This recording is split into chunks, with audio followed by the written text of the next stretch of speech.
Last month, we told you about the historic Amargosa Hotel and Opera House that's still recovering from the impact of Tropical Storm Hilary.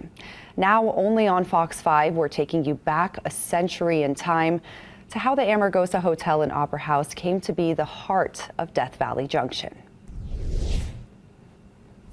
Before the Amargosa Hotel and Opera House, all that existed at Death Valley Junction was a mill and a train leading to a mine an hour away.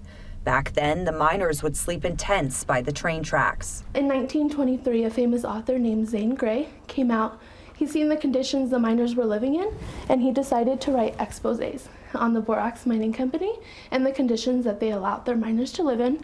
So the company built what's now the Amargosa Hotel to house those miners, up until World War II, when the train tracks were destroyed and the miners were gone. By 1950, it was a ghost town, until 1967, when Marta Beckett showed up, a ballerina from New York. She was on tour with her husband, who was also her manager, and they were on the West Coast doing the tour, got a flat tire camping, and so she went to the service station just across the street, and that's how she kind of stumbled across the place. Marta decided to stay. For just $1 down and $45 a month, she rented out the abandoned opera house, where she would perform ballets for the next 40 years.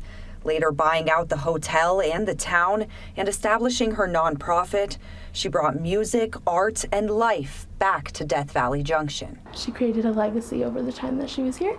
Our main goal is just to preserve it, to continue everything as if she was still here. The Amargosa Hotel and Opera House still welcomes guests and hosts weddings and shows on the same stage where Marta performed, surrounded by her hand-painted murals, still vibrant today.